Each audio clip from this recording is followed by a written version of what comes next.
3। तीसरे सवाल में ये चित्र दिया गया है, ये सीढ़ी का चित्र है, ये दिया है सीढ़ी का चित्र है। और हमसे कह रहा है सवाल में, कह रहा है एक सीढ़ी के क्रमागत डंडे परस्पर 25 सेंटीमीटर की दूरी पर हैं। ये देखो क्रमागत डंडों के बीच की दूरी 25 सेंटीमीटर, मतलब इन दोनों डंडों के बीच की दूरी 25 25 25, जितने भी डंडे हैं सबके बीच की दूरी 25 25 सेंटीमीटर है। कह रहा है दूरी 25 सेंटीमीटर है, डंडों की लंबाई एक समान रूप से घटती जाती है। डंडों की लंबाई एक समान रूप से घट रही है, मतलब यहाँ का डंडा बड़ा, फिर आगे वाला और छोटा, ऊपर वाला और छोटा, ऊपर वाला और छोटा, ऊपर वाला और छोटा, लगातार घट रहा है। उसके बाद हमसे कह रहा है डंडों की लंबाई एक समान रूप से घटती जाती है तथा सबसे निचले डंडे की लंबाई 45 सेंटीमीटर, सबसे निचले डंडे की लंबाई 45 सेंटीमीटर और सबसे ऊपरी वाले डंडे की लंबाई 25 सेंटीमीटर है, ये दिया है।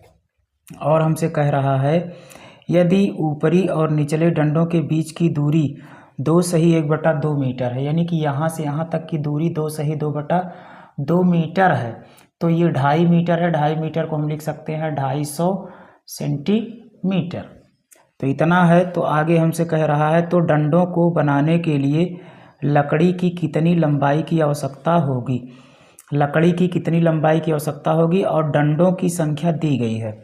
डंडों की संख्या संकेत में दिया गया है, डंडों की संख्या, डंडों की संख्या, तो डंडों की संख्या इसमें दी गई है। जो डंडों की संख्या है वो n होगी, तो 250/25 और प्लस 1, तो इसको हल कर लेंगे तो 25 दहम्मा 250, यानी कि 10 + 1, यानी n बराबर 11। तो 11 डंडे हैं इस सीढ़ी में, 11 डंडे हैं, 1 2 3 4 ऐसे, तो 11 डंडे हैं। तो अब हमें कुल डंडों की लंबाई निकालनी है। हमसे इस सवाल में कह रहा है कितनी लंबाई की आवश्यकता होगी, लकड़ी की कितनी लंबाई की आवश्यकता होगी। तो देखते हैं भाई कितनी लकड़ी की लंबाई की आवश्यकता होगी इसमें। तो हमें निकालना है S11, जो S11 होगा वही कुल लकड़ी की लंबाई होगी। डंडों को बनाने के लिए लकड़ी की कुल लंबाई वही होगी जो S11 का मान होगा। तो चलो फिर प्रथम पद इसमें हो जाएगा 45, प्रथम पद इसमें हो जाएगा 45, और अंतिम पद हमारा हो जाएगा 25, अंतिम पद हो जाएगा 25। तो चलो फिर अंतिम पद 25, तो अंतिम पद को हम an से दिखाते हैं, तो an भी लिख सकते हैं, ये अंतिम पद है। अब हमें निकालना है S11, तो S11 बराबर हो जाएगा 11/2, और ब्रैकेट में प्रारंभिक पद प्लस अंतिम पद वाला फार्मूला लगाएंगे, यानी 45 + 25, तो ये हो जाएगा S11 बराबर 11/2, और ब्रैकेट में 5 5 10 के 0 हासिल 1, 4 2 6 1 7, तो 70 आएगा, यानी S11 बराबर 11/2 × 70, तो काट देंगे 35 दूना 70, यानी S11 बराबर 11 × 35, तो S11 बराबर हो जाएगा 11 × 5 = 55 हासिल 5, 11 × 3 = 33, 5 38, तो 38 सेंटीमीटर लकड़ी लाएंगे तो उससे 11 डंडे बनेंगे। तो हम यहाँ पे लिख देंगे, कहेंगे अतः सीढ़ी के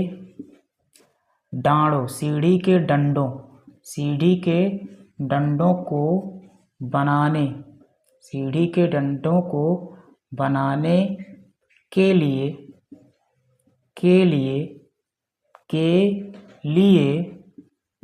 385 सेंटीमीटर लकड़ी की आवश्यकता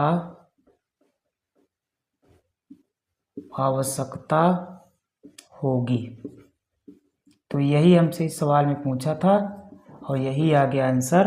अब देखेंगे चौथी सवाल। अब देखेंगे सवाल नंबर 4। चौथी सवाल कह रही है, एक पंक्ति के मकानों को क्रमागत रूप से संख्या 1 से 49 तक अंकित किया गया है। 1 से 49 तक अंकित किया गया है। दर्शाइए कि यक्स का एक ऐसा मान है, यक्स का एक ऐसा मान है कि यक्स से अंकित मकान से पहले के मकानों की संख्याओं का योग यक्स से पहले अंकित मकान यक्स से अंकित मकान से पहले के मकानों की संख्याओं का योग उसके बाद वाले मकानों की संख्याओं के योग के बराबर है। तो यक्स का मान ज्ञात कीजिए। मतलब इसमें 49 मकान हैं, 49 मकान हैं। ऐसे सबको 1 से 49 तक बच्चों अंकित किया गया है। सबको 1 से 49 तक अंकित किया गया है। इस प्रकार 49 मकान हैं। तो 49 मकान तो बनाएंगे तो बहुत ज़्यादा हो जाएगा। तो 1 2 3 4 5 6 7 8 9, 9वां मकान ये है हमारा, 9 और फिर हो जाएगा 10। तो इस तरह से dot dot dot dot dot dot है, यानी कि डॉट डॉट डॉट। और 49 मकान है। टोटल मकानों की संख्या जो है वो है 49। अब हमसे कह रहा है इसी में कहीं एक मकान है जो यक्स है, इसी में एक मकान ऐसा है जो यक्स है। तो इसके ठीक बाद वाला मकान हो जाएगा x-1। इसके ठीक बाद वाला मकान हो जाएगा x-1। x-1 इसलिए होगा क्योंकि देखो 9 के पहले ठीक 8 आ रहा है, तो 9 माइनस 1 किया गया होगा तभी तो 8 आ रहा है। 10 के पहले 9 आ रहा है, मतलब 10 माइनस 1 किया गया होगा तभी 9 आ रहा है। इसलिए यक्स के पहले x-1 और यक्स के बाद हो जाएगा x+1। तो इस प्रकार से हमारे पास मकान है और हमसे पूछ रहा है यक्स का मान। तो यक्स का मान हमसे पूछ रहा है और इसमें हमसे कह रहा है प्रश्नानुसार सवाल में हमसे कह रहा है, प्रश्नानुसार सवाल में हमसे कह रहा है कि बहुत ध्यान से समझना इसको। कह रहा है कि यक्स का एक ऐसा मान है कि यक्स से अंकित मकान से पहले के मकानों की संख्याओं का योग। तो यक्स से अंकित मकान से पहले के जितने भी मकान हैं उनकी संख्याओं का योग। तो यक्स से पहले x-1 है, प्रश्नानुसार x-1 हो जाएगा। फिर हमसे कह रहा है यक्स से अंकित मकान से पहले के मकानों की संख्याओं का योग।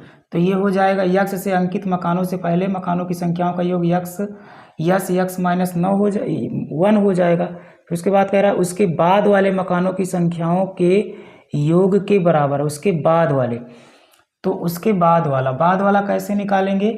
तो बाद वाला निकालने के लिए हम लोग क्या करेंगे, टोटल मकानों की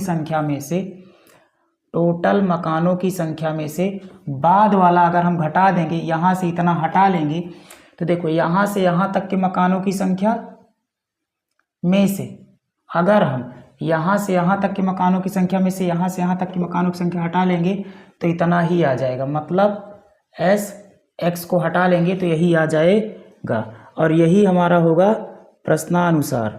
तो अब हमें x का मान इस सवाल में निकालना है। तो चलो देख लेते हैं। फिर ये थोड़ी सी इम्पोर्टेंट सवाल है।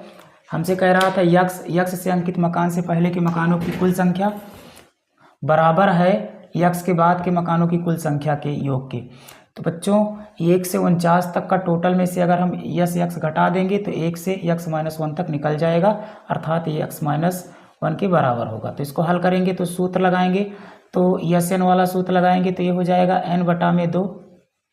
n के जगह पे क्या है तो x-1 है और ब्रैकेट में क्या होता है भाई, तो 2a और ब्रैकेट में क्या होगा 2a और यक्स के जगह पे रखेंगे, n के जगह पे रखेंगे x-1 और -1 गुणे में हो जाएगा d बराबर होगा। तो ये हमारा हो जाएगा बराबर। बराबर यस 49, तो ये हो जाएगा 49 के बटा 2 और ब्रैकेट में हो जाएगा 2a प्लस 49 माइनस 1 गुणा में डी और माइनस एस एक्स हो जाएगा यक्स बटा में 2 ब्रैकेट में 2a plus x minus 1 into D. तो इसको हल करेंगे तो यक्स का मान निकलेगा बच्चों। तो अगर हम थोड़ा सा यहाँ पे ध्यान देंगे तो 1 2 3 4 5 6 7 8 ऐसे चीज़ें बढ़ती जा रही हैं। इसका मतलब ये है कि a का मान 1 है और d का मान भी 1 होगा, क्योंकि 2 माइनस 1 करेंगे तो 1 ही आएगा। तो इतना आ जाएगा। अब यहाँ पे रखेंगे भाई a का मान, तो ये हो जाएगा x माइनस 1 बटा में 2 ब्रैकेट में 2a का मान 1 है प्लस यहाँ हो जाएगा x माइनस 2 और d का मान भी 1 है बराबर हो जाएगा 49 बटा में 2 और ब्रैकेट में हो जाएगा हमारा 2 गुणे a और प्लस का ये हो जाएगा 48 गुणे 1, d का मान 1 है माइनस x बटा में 2 और ये हो जाएगा 2 गुणे 1 प्लस x माइनस 1 गुणे 1 और ब्रैकेट बंद। तो अब इसको और आगे हल करेंगे तो कैलकुलेशन ही है इसमें थोड़ा सा ठीक ठाक, तो ध्यान से देखते रहना है आपको। तो ये हो जाएगा 2 एकन्नम 2 और 1 का गुणा इसमें करेंगे तो प्लस x एकन्नम x माइनस 2 बराबर 49 बटा में 2 और ब्रैकेट में हो जाएगा 2 एकन्नम 2 प्लस 48 एकन्नम 48 माइनस x बटा में 2 और ब्रैकेट के अंदर हो जाएगा 2 एकन्नम 2 और प्लस x माइनस 1, इतना हो जाएगा। और आगे हल करेंगे तो x माइनस 1 बटा में 2 और ब्रैकेट में 2 में से 2 गया कट गया बचा भाई x और बराबर 49 बटा में 2 गुणे 48 2 50 50 माइनस x बटा में 2 2 में से 1 गया 1, तो ये हो जाएगा x, ये हो जाएगा हमारा, हाँ ठीक है, x प्लस 1 हो जाएगा। अब देखेंगे इसको और आगे हल करेंगे तो ये x गुणा में है तो ये हो जाएगा x और ये हो जाएगा x माइनस 1 बटा में 2 इसको काट देंगे 2 एकन्नम 2 2 25 में 50, तो ये हो जाएगा 49 गुणे 25 और माइनस x ब्रैकेट में x प्लस 1 बटा में 2, तो इसको हम इस साइड लाएंगे x एक साइड करेंगे तो x माइनस 1 बटा 2 प्लस x प्लस 1 बटा 2 और बराबर प्लस नहीं, हाँ माइनस है तो इस तरफ आएगा तो प्लस हो जाएगा, ठीक है। इसका गुणा करेंगे तो 25 नवैया 25 अट्ठे 225 नवैया 225 के 5 हासिल गए बच्चों 225 के 5 हासिल गए 22 और ये हो जाएगा 25 चौको 100 में 22 जोड़ेंगे तो ये हो जाएगा 122 यानी कि 1225 आएगा। अब हम इसको सॉल्व करेंगे तो इसमें लेंगे लासा या फिर हम इसका गुणा कर लेते हैं, तो लासा ले लेते हैं सबसे पहले। तो लासा 2 आएगा 2 एकन्नम 2 1 का इसमें गुणा तो ये हो जाएगा x square minus x plus x square plus x बराबर हो जाएगा 1225। तो x, ये x से x कैंसिल हो जाएगा, x से x कैंसिल हो जाएगा, यहाँ बता दे रहे हैं x से x कैंसिल हो जाएगा, x स्क्वायर मिल करके हो जाएगा 2x स्क्वायर बटा 2 बराबर 1225 हो जाएगा। अब इसको हल करेंगे और आगे तो 2 से 2 कटेगा और x स्क्वायर बराबर हो जाएगा 1225, वर्ग उस तरफ जाता है तो वर्गमूल बन जाता है, तो x बराबर हो जाएगा अंडर रूट 1225। तो इसका वर्गमूल निकालेंगे तो x बराबर हो जाएगा, हम इसको लिख सकते हैं 1225 को हम लिख सकते हैं, यहाँ देखो 49 गुणे 25 किए थे तो 1225 आएगा, तो 1225 को फिर से 49 गुणे 25 लिख सकते हैं, तो 49 गुणे 25। अब इसको खोल के लिखेंगे तो ये हो जाएगा x बराबर 49 को हम लिख सकते हैं 7 गुणे 7 और 25 को लिख सकते हैं 5 गुणे 5। तो जिसका जोड़ा बनता है वो वर्गमूल के बाहर निकल जाता है। तो x बराबर 7 निकलेगा और 5 निकलेगा, तो x बराबर हो जाएगा 7 पचे 35। तो हमसे x का मान पूछा था, तो x का मान हो जाएगा 35, अर्थात यहाँ 35वां मकान होगा। तो यही आपका हो जाएगा उत्तर।